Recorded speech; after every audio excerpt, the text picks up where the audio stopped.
Semoga anak-anak semua tetap dalam keadaan sehat ya. Dan anak-anak semua tetap semangat dalam mengikuti pembelajaran daring kali ini.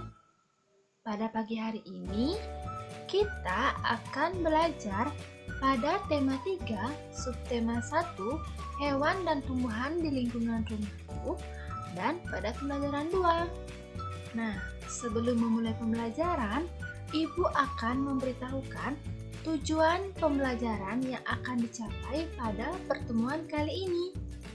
Yang pertama, setelah berdiskusi, siswa mampu mengidentifikasi hak dan kewajiban sebagai warga masyarakat dalam memanfaatkan tumbuhan dengan benar.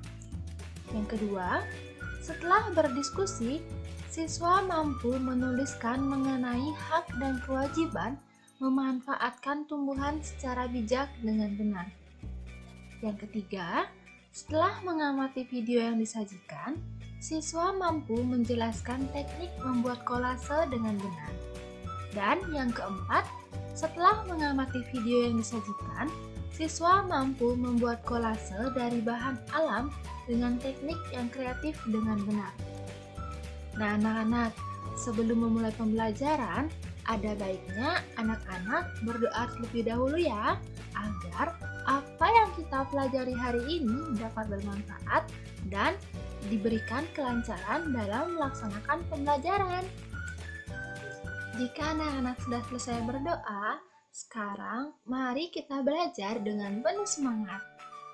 Nah, anak-anak, pada pertemuan kali ini kita akan membahas apalagi sih manfaat tumbuhan di sekitar kita dan apa saja hak dan kewajiban kita. Oleh karena itu, mari kita simak bersama-sama. Pada pertemuan sebelumnya, anak-anak sudah belajar tentang tanaman padi, di mana sangat banyak manfaat tanaman padi tersebut. Sebagian besar orang Indonesia menjadikan nasi sebagai makanan utamanya. Begitu juga dengan beni anak-anak. Beni makan nasi sebagai makanan pokoknya dalam kehidupan sehari-harinya anak-anak. Di sini ibu memiliki cerita kisah Beni dan adiknya. Anak-anak simak dengan baik ya. Setiap hari, Beni, adik dan kedua orang tuanya selalu makan malam bersama. Di keluarga Beni, semua orang diberi kesempatan untuk mengambil nasi sendiri. Ibu Beni selalu berpesan untuk anak-anak mengambil makanan secukupnya. Adik Beni sering tidak menghabiskan nasinya. Alasannya, karena sudah kenyang. Seringkali ibu mengingatkannya, namun adik Beni belum juga mau menghabiskannya. Tapi berbeda dengan adiknya, Beni selalu menghabiskan makanannya. Dia selalu mengambil secukupnya. Nah, anak-anak, sekarang ayo berdiskusi. Di sini ibu memiliki bacaan bijak memanfaatkan tumbuhan. Anak-anak baca dengan seksama ya. Tanaman mempunyai banyak manfaat untuk manusia. Selain untuk makanan, tanaman juga menghasilkan oksigen. Kita berhak menikmati manfaat dari tanaman tersebut. Namun, kita juga wajib untuk bijak menggunakannya. Salah satu cara bijak dalam menikmati manfaat dari tanaman adalah dengan tidak membuang-buang makanan seperti yang dilakukan oleh adik Beni. Bayangkan saja, kalau semua orang seperti adik Beni. Berapa banyak nasi sih yang terbuang sia-sia setiap hari? Dan berapa banyak sumber daya alam dan energi yang terbuang setiap harinya? Bagaimana dengan anak-anak? Apakah anak-anak sudah memanfaatkan makanan dengan baik? Contohnya, pada saat anak-anak makan, apakah makanan yang anak-anak makan itu habis? Nah, jika habis, artinya anak-anak bijak memanfaatkan makanan anak-anak dengan baik. Namun sebaliknya, jika pada saat anak-anak makan, makanan yang anak-anak makan itu tidak habis, maka anak-anak tidak bijak memanfaatkan makanan anak-anak dengan baik. Nah, di mana makanan pokok anak-anak itu kan nasi yang terbuat dari padi, di mana proses dari pembuatan padi itu sangat panjang anak-anak. Nah, di sini ibu mempunyai berpikirlah sebelum anak-anak membuangnya. Di sini ada tahapan terjadinya nasi, di mana mulai dari sawah dibajak, padi ditanam, padi mulai berbiji, padi dipanen, padi dijemur, hingga biji padi siap dijadikan beras dan nasi siap dimakan. Nah, di sini padi sangat panjang sekali prosesnya anak-anak hingga dia menjadi nasi. Oleh karena itu, anak-anak harus bijak dalam memanfaatkan makanan anak-anak dengan baik. Nah, bijak memanfaatkan tumbuhan berarti kita menghematnya, tidak membuang-buangnya, tidak mengambil secara berlebihan, dan tidak merusaknya. Ketika kita tidak memanfaatkan tumbuhan dengan baik, berarti kita sudah mengambil hak orang lain untuk menikmati lingkungan yang nyaman. Mengambil makanan secukupnya adalah hal yang bijak yang bisa dilakukan untuk menghemat makanan. Anak-anak berkewajiban menghemat makanan ya. Nah, apakah anak-anak tahu bahwa tumbuhan selain bermanfaat untuk makanan, juga bermanfaat untuk hiasan? Contohnya, digunakan untuk kolase. Apakah anak-anak tahu apa itu kolase?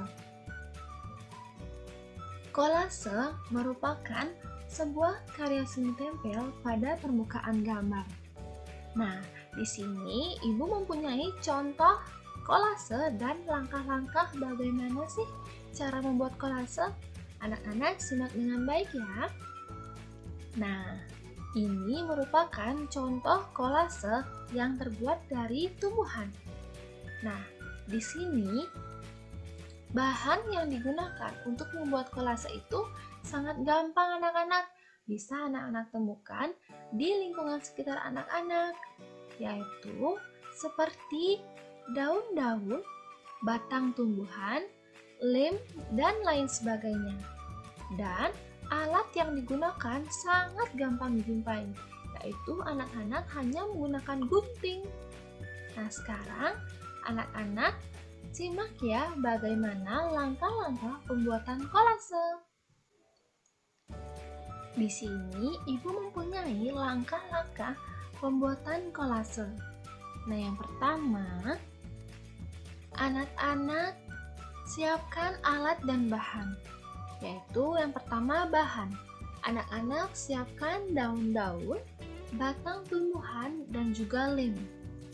Kemudian yang kedua, anak-anak buatlah sketsa gambar yang anak-anak sukai, seperti membuat sketsa gambar hewan, gambar kartun, dan lain sebagainya. Kemudian, langkah yang berikutnya yaitu anak-anak perhatikan ukuran, perpaduan warna, dan bentuknya ya, agar terlihat indah. Kemudian, anak-anak atur daun-daun atau batang tumbuhan agar menutupi sketsa gambar anak-anak ya. Dan setelah anak-anak mengatur daun atau batang tumbuhan, anak-anak tempelkan daun atau batang tumbuhan kering pada kertas gambar anak-anak dengan menggunakan lem, dan anak-anak menempelkannya dengan rapi ya. Nah, setelah semuanya tertempel dengan rapi, maka hasil kolase anak-anak bisa dipajang dan jadilah sebuah karya seni dari tumbuhan. Anak-anak dapat memajang hasil karya anak-anak itu di dinding, di atas meja belajar, di ruang tamu, dan lain sebagainya. Nah, anak-anak, setelah anak-anak menyimak video tadi, sekarang anak-anak kerjakan ya.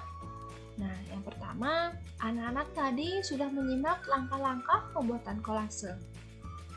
Kemudian yang kedua, anak-anak buatlah satu buah kolase dari tumbuhan yang ada di sekitar anak-anak, di mana bahan yang anak-anak gunakan itu bisa daun-daun kering, batang tumbuhan, dan lain sebagainya. Nah, sedangkan untuk sketsa gambar, anak-anak dapat pilih salah satu gambar hewan untuk dibuatkan kolase anak-anak. Ingat, gambar hewan. Jangan gambar yang lainnya anak-anak ya.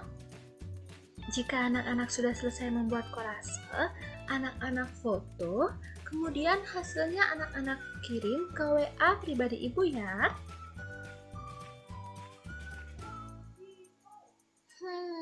Anak-anak, sekian dulu ya pembelajaran kita hari ini. Semoga apa yang kita pelajari hari ini dapat bermanfaat untuk kita semua. Sampai jumpa pada pembelajaran selanjutnya anak-anak. Semoga anak-anak tetap semangat mengikuti pembelajaran daring ya. Dan anak-anak tetap jaga kesehatan. Dah.